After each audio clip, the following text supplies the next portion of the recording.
चलते हैं।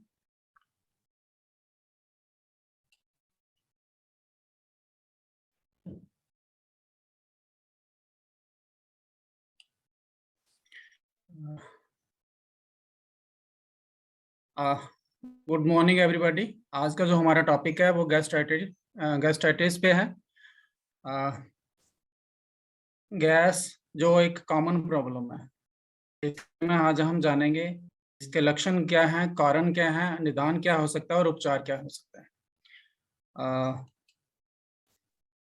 Sir full screen full slide कर दो।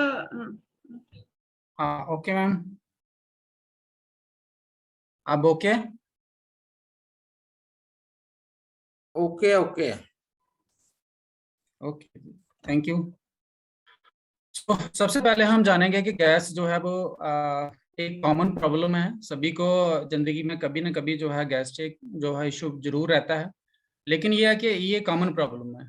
अगर इसको देखा ना जाए या नजरअंदाज किया जाए तो ये क्रॉनिक रूप लेके जो है फिर एसिडिटी का रूप लेती है और उसके बाद अल्सर कोलाइटिस और उसके बाद बहुत सारी चीजें जो हैं इससे खराब हो सकती हैं। तो आपको सबसे पहले हमें ये जानना है कि इसके सिम्टम्स क्या होते हैं। कुछ लोग इसको नजरअंदाज करते हैं, जब भी वो वेट लॉस जर्नी में भी आते हैं और जब हम उनका लाइफस्टाइल भी पूछते हैं तो वो इसको बताते नहीं है, किसी रीजन की वजह से, न्यूट्रिशन लेना पड़े या कुछ इस तरीके से। लेकिन जो सिम्टम्स हम छुपाना जो है वो खतरनाक हो सकता है। तो क्या क्या सिम्टम्स होते हैं और आपको पता चले कि ये गैस्ट्रिक है। हर सेकंड पर्सन जो है ना वो गैस्ट्रिक का शिकार होता है। बल्चिंग मीन आपको डकारें आना, अगर आपको डकारें आती हैं, अक्सर उबासियां, इट मीन्स आपको गैस की प्रॉब्लम हो रही है, ब्लोटिंग है, आपका पेट फूल रहा है, लॉस ऑफ एपेटाइट, आपको भूख नहीं लग रही है, इनडाइजेशन की प्रॉब्लम आपको हो रही है, वोमिटिंग की, कई बार अगर आप थोड़ा सा भी खाते हो तो आपको लगता नहीं, उल्टी वाला मन हो रहा है, तो इट मीन्स कहीं ना कहीं आपको गैस्ट्रिक की बहुत ज्यादा प्रॉब्लम है। एब्डोमिनल पेन है आपको, जो ऊपर वाला पेट है इसमें अगर दर्द रहता है, ये भी इसका एक सिम्टम हो सकता है। फीलिंग ऑफ फुलनेस, आप थोड़ा सा खाना खाते हैं लेकिन आपको लगता है पता नहीं कितना ज्यादा खा लिया, पेट आपका भर जाता है, इट मीन्स वो खाना आपने पूरा नहीं खाया लेकिन गैस्ट्रिक इशू था, वो आपको पूरा खाना खाने के लिए मजबूर नहीं करता है। हर्ट बर्न हो सकता है आपको ना, जैसे चेस्ट में पेन होता है या जलन ऐसे फील हो सकती है। कई बार जब हमें हेयर लॉस हो रहा होता है हम सोचते हैं कि ये और प्रॉब्लम है, लेकिन गैस्ट्रिक भी आपको ये प्रॉब्लम हो सकता है, उसकी वजह से भी आपका हेयर लॉस हो सकता है।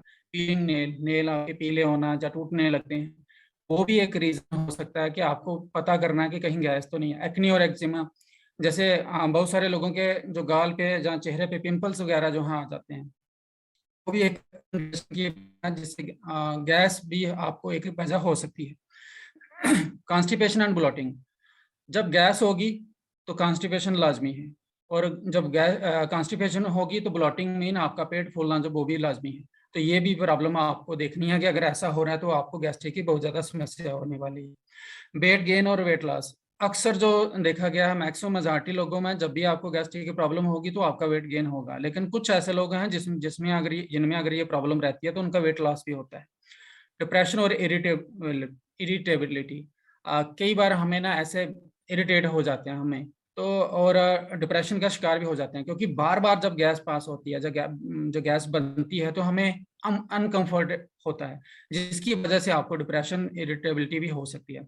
अल्सर एंड फूड एलर्जीज, बहुत सारे जैसे मैंने बात की कि पहले गैस्ट्रिक होगा, फिर एसिडिटी, और एसिडिटी के बाद अल्सर कोलाइटिस अगर डेवलप हुआ तो ये आपको, उसके बाद फूड एलर्जी, थोड़ा सा भी खाया कुछ भी आपने तो वो अल्सर जो है वो आपको एलर्जिक पैदा कर सकते हैं, कि आपको उससे आप सेंसिबल हो सकते हैं, जब भी कुछ खाएंगे तो आपको प्रॉब्लम हो सकती है।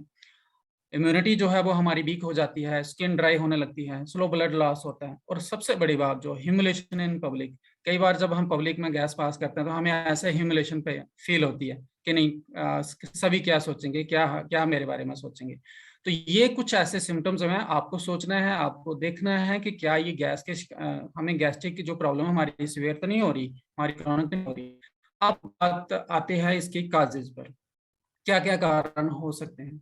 सबसे पहला जो है ना, लाइफस्टाइल और बैड डाइटरी हैबिट्स जो है ना वो इसके लिए रिस्पॉन्सिबल, कुछ ज्यादा चीजें नहीं, ये मेन जो रीजन है वो इसके लिए रिस्पॉन्सिबल है। Mixing of slow and fast digestion food, अक्सर हमने देखा है कि हम क्या करते हैं, खाने के साथ ही कुछ फ्रूट सलाद वो सारा जो चीजें जो वो मिक्स करते हैं ना, इस चीजें जिनका लाइफ जो टाइम है पेट में जाने का और बाहर निकलने का, कुछ फूड, कुछ ऐसे मील जो हैं जिनका कुछ टाइम ज़्यादा है, कुछ का कम है, वो हम मिक्स कर देते हैं। तो उसकी वजह से सबसे बड़ी प्रॉब्लम हमें वहीं पर आती है। स्किपिंग ब्रेकफास्ट, कई लोग जो हैं ब्रेकफास्ट अपना स्किप करते हैं, फूड अपना स्किप करते हैं, कई मील अपना। तो उससे क्या होता है, जो हमारे पेट में तो हमारा हाइड्रोक्लोरिक एसिड बनता ही बनता है, एंजाइम्स वहां से बनने, लेकिन जब भी आप पेट को खाली छोड़ोगे तो वहां पर गैस्ट्रिक इश्यू आपको आ सकते हैं। लॉन्ग फास्टिंग, बड़े लंबे देर तक, कई लोग क्या कहते हैं, जब भी वो वेट लॉस में उनसे पूछो तो वो कहते हैं नहीं हम फास्टिंग करते हैं, मैं मुझे तो ये करना ही करना है, हफ्ते में 2 दिन फास्टिंग करते हैं। फास्टिंग जरूरी है, लेकिन आपको इतना लंबा फास्टिंग नहीं करना है। टू मच टी, बहुत ज्यादा आप चाय का सेवन करते हो, काफी cold drinks, packed juices, fried food है, स्मोकिंग, अल्कोहल है, कईयों को टोबैको का इस्तेमाल करते हैं, स्पाइसी स्पाइसी फूड जो जितने भी आप कर रहे हो वहाँ पे इतने फ्री रेडिकल जो स्पाइसी फूड में आते हैं, पोर हाइजीन कंडीशन, वो भी एक वजह है जिसकी वजह से आपको गैसेस जो हैं वो डेवलप हो सकती हैं। फिर दूसरा जो है ना वो इम्पोर्टेंट जो है बैक्टीरियल, वायरल और फंगल, कई ऐसी चीजें होती हैं जिन पे फंगस वगैरह डेवलप हुई होती है, लेकिन हम उनका कंजप्शन कर लेते हैं। जब कुछ अनहाइजीनिक बाहर से खाते हैं, वहां से बैक्टीरिया और वायरल आ जाता है। हेलिकोबैक्टर पाइलोरी जो है एक ऐसा बैक्टीरिया है जो 50% पॉपुलेशन में उनके पेट में वो पाया जाता है। ऐसा तो ये नॉर्मल लोगों को, 50% लोगों को कुछ नहीं करता, लेकिन मेजॉरिटी ऑफ द पीपल हमने देखा गया है जो हाइड्रोक्लोरिक पाइलोरी जो है ये आपको अल्सर कोलाइटिस कर सकता है, आपको कर सकता है। तो हमें उसको भी नजरअंदाज नहीं करना है, उसके लिए भी हमको ट्रीटमेंट करना है। रेडिएशन एक्सपोजर ये बड़ा कम होता है, लेकिन लोगों को हो सकता है, इसकी वजह से भी गैसेस हो सकती हैं। Long term uses of pain killers, कुछ थोड़ा सा प्रॉब्लम हुई नहीं कि बिना मेडिकल प्रिस्क्रिप्शन के भी हम जो है वो दवाइयाँ लेना शुरू कर देते हैं, जिसमें हमारी आपके बहुत सारी हैं, डिक्लोफेनेक, इबुप्रोफेन है, ब्लड थिनिंग टैबलेट जो हम लेते हैं, स्टीरॉइड्स लेते हैं, कुछ एक्स्ट्रा एक्सेट्रा, जो सबसे बड़ा डैमेज हमारे स्टोमक को कर जाते हैं। हमारे स्टोमक जो है, जो म्यूकस है जिसमें हाइड्रोक्लोरिक एसिड, ये इतना इतना तेज मतलब एसिड होता है, ये किसी को भी सड़ा गला सकता है, लेकिन कुदरत ने हमारे स्टोमक को इस तरीके से म्यूकस बनाया हुआ है कि वो हम करके रखता है। लेकिन जब हम म्यूकस को डिस्ट्रॉय करते हैं इन टेबलेट्स की वजह से, इन मेडिसिन की वजह से, तब हमें वहां पर बहुत सारी प्रॉब्लम आना शुरू हो जाती हैं। उसी की वजह से बाइल रिफ्लेक्स जो गैस्ट्राइटिस जो है वो हमारे पेट से ऊपर आना शुरू हो जाता है। तो आपको देखना है कहीं हम ये गलतियां तो नहीं कर रहे जिसकी वजह से हमारी गैस्ट्रिक इशू जो है बन रहे हैं। अब मैंने जो बात करी थी, आप यहाँ पे देखो, अगर हमारा स्टमक कुछ इस तरीके से होता है, तो जब हम क्या करते हैं सारा दिन में, इसमें फ्रूट भी हैं, इसमें आप मील भी है, इसमें आप प्रोटीन सोर्सेज भी हैं, इसमें नॉन वेज भी है, इसमें सारा कुछ सब्जियां भी हैं। अगर हम इस तरीके का, अगर हमारा लाइफस्टाइल अगर है, तो लाजमी है कि हमें गैस्ट्रिक का इशू सिवियर होने वाला है। हम क्या करते हैं कि जो स्लो डाइजेस्टिंग मील होते हैं वो खाना खा के उसके बाद फ्रूट खाना शुरू कर देते हैं, या कुछ सलाद उनके साथ कंजप्शन कर देते हैं। वो सबसे बड़ी गलती हमारी वहीं होती है। वो वहां पर जो है वो पचता नहीं है, वो फर्मेंट होता है, वो सड़ता है, और जब कोई चीज सड़ती है ना तो वहां पे गैस्ट्रिक ही जो बनते हैं। मैंने एक एवरेज जो साइकिल है वो लिया हुआ है, कई फैक्ट, साइंटिफिक फैक्ट्स जो हैं कुछ ज्यादा मानते हैं कुछ कम, लेकिन मैंने एक साइंटिफिक जो लिया हुआ है। आप देखें कि डाइजेशन टाइम जो है किन किन चीज़ों का जो जो हम डेली बेसिस पे कंज्यूम करते हैं वो क्या रहता है हमारे स्टोमक में। जैसे अगर देखें फ्रूट्स का, तो फ्रूट का स्टोमक में 1 घंटा, स्मॉल इंटेस्टाइन में 1 घंटा और लार्ज इंटेस्टाइन में 1 घंटा, मतलब टोटल 3 घंटे के अंतराल के बाद ये हमारा फ्रूट्स जो हैं, जो वाटरी फ्रूट्स होते हैं, ये हमारे पेट से बाहर होते हैं। उसके बाद अगर हम देखें दूसरा वेजिटेबल जो है वो 6 घंटे के अंतराल, 2 घंटे स्टोमक में, 2 घंटे स्मॉल इंटेस्टाइन में, 2 घंटे लार्जर इंटेस्टाइन में, उसके बाद ये हमारी बॉडी से बाहर होते हैं अपना जो भी काम करके। और यहाँ तक मील का सवाल है, जो हमारा खाना होता है वो कम से कम आपको 18 घंटे लगते हैं, 6 स्टमक में, 6 स्मॉल इंटेस्टाइन, 6 लार्जर इंटेस्टाइन में। और तभी से माना भी गया कि दिन में आपको 3 मील लेने हैं, मतलब 6-6 घंटे के अंतराल के आपको मील लेने हैं। तो ये साइंटिफिक कैलकुलेशंस हैं और इसी को हमें फॉलो करना चाहिए। अगर हम 6 घंटे वाला फूड जो खा रहे हैं और उसके साथ साथ हम फ्रूट भी इंटेक कर रहे हैं, उसके साथ ही मिक्स कर रहे हैं, तो आप सोचो क्या होगा।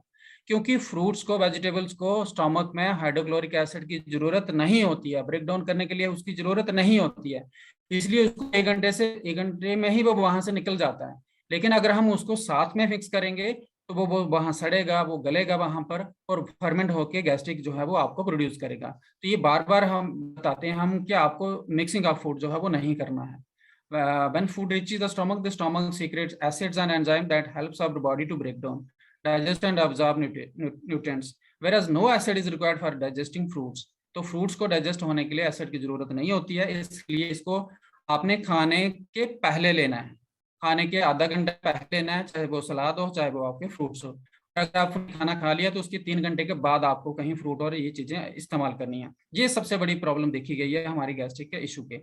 Moreover proteins and carbohydrates are digested differently. कुछ ऐसे कार्ब्स हैं, जैसे हम स्प्राउट्स वगैरह बनाते हैं, जैसे कच्ची सब्जियों का सेवन करते हैं, उनमें भी जो है कुछ गैसेस जो है प्रोड्यूस होती हैं। तो मैं सजेस्ट पहले भी आपको, जब भी आप स्प्राउट्स वगैरह बनाएं तो एक सीटी जो है कुकर में, प्रेशर कुकर में आप जरूर कर लें, ताकि वो गैस्ट्रिक इशू आपको ना बने। अब करना क्या है हमें, हाउ वी कंट्रोल, कैसे हम घर बैठे, अगर हमें घर में ही कुछ ऐसी चीजें करनी है, हमारे पास इतना टाइम नहीं होता, तो हम क्या करें। आपको कट करना है। क्या चीजें कट करनी है, रिफाइंड शुगर जो है ना, जो जितने भी प्रिजर्वेटिव हैं, ये साल्ट्स और शुगर जो है ये हमारे प्रिजर्वेटिव हैं, तो इनको आपने कम करना है। फ्राइड जो हम आज मार्केट से लेते हैं, जिनमें फ्री रेडिकल की भरमार रहती है, जो हमारे गैस्ट्रिक का सबसे बड़ा कारण बनता है, उनको आपने कम करना है। नॉन वेज सोर्सेज अगर कम करें आप तो अच्छा है।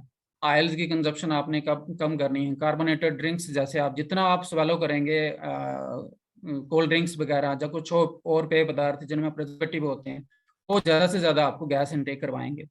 टी कॉफ़ी का सेवन आपको कम करना है। पेन किलर आप जो लेते हैं बिना किसी भी डॉक्टर के प्रिस्क्रिप्शन की आपको नहीं लेनी है। स्टीरॉयड जो आप इस्तेमाल कर लेते हैं उनको नहीं लेना, कम करना, उनको लेना ही नहीं है, स्टीरॉयड्स तो लेना ही नहीं है ना।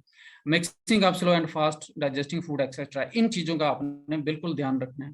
और क्या करना है उसके बाद, जो हाई फाइबर डाइट होती है वो आपको लेनी है। फाइबर आपको मैक्सिमम इस्तेमाल करना है। वेजिटेबल्स, फ्रूट्स, ये आपको लेना है। 5 टाइम मील आपने जरूर लेना है। जैसे हम 3 जो मेजर मील लेते हैं और 2 हमारे स्नैक्स 11-12 के बीच में, और 3 से 4 के बीच में, जब 5 के बीच में हमारे जो स्मॉल जो स्नैक्स वगैरह रहते हैं वो आपको लेने हैं, ताकि आपको स्टमक को खाली नहीं रखना है, जिससे क्या कि वहां पर कुछ ऐसा भी जो हाइड्रोक्लोरिक एसिड है वो आपको नुकसान ना करे। और सबसे बड़ी बात, स्टमक को अच्छा रखने के लिए और स्मॉल इंटेस्टाइन और लार्ज इंटेस्टाइन में आपके अच्छे बैक्टीरियाज प्रोड्यूस रहें, जो आपको अच्छा गैस्ट्रिक को ना बनने दें, उसके लिए आपको प्रोबायोटिक का इस्तेमाल जरूर करना है। ये एक कॉम्बिनेशन है। जब हम हर्बल लाइफ में आते हैं तो हमारे पास एक ऑप्शन रहता है, a fresh energy drink, simply probiotic और हर्बल एलो कंसंट्रेट। इन तीनों चीज़ों का पैक आप जो है, जिनको अपने कोच से कंसल्ट करना है पहले, आपको हाई बीपी या लो बीपी तो नहीं है, उसके हिसाब से आपको इनका इनटेक करना है। और ये अगर आप सुबह और शाम को, जैसे हमारा खाली पेट होता है, उस समय अगर आप इनका सेवन करते हैं तो ये बहुत हद तक जो है रिलीफ करते हैं। मेरा पर्सनल रिजल्ट जो है इससे अगर मैं शेयर करूं, मैं जब आया था हर्बल न्यूट्रिशन में तो सबसे बड़ी प्रॉब्लम मेरी हेडेक की थी, और वो उसके लिए मैं बहुत सारे जतन कर चुका था। पीजीआई में 2 बार सीटी स्कैन करवाया, हॉस्पिटल में करवाया। वो इतने लंबे लंबे कैप्सूल दे देते थे, लेकिन पता नहीं था कि ये किस वजह से हो रहा है। और जब मैंने हर्बल न्यूट्रिशन स्टार्ट किया, पहले मंथ में 4.5 kg फैट लॉस हुआ, और मेरी जो सबसे बड़ी प्रॉब्लम हेडेक की थी वो जाती थी। अब 2.5 साल से जो वो कोई प्रॉब्लम इस तरीके से नहीं है। तो मैंने कंटिन्यूसली इसका सेवन रखा हुआ है, फ्रेश एलो कंसंट्रेट और सिंपली प्रोबायोटिक। ये मेरा सुबह खाली पेट जो है वो डेली होता है, और मेरा जो है मुझे वंडरफुल रिजल्ट मिले हैं।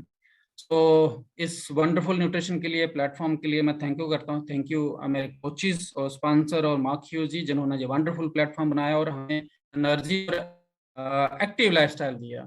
Thank you ma'am, thank you very much.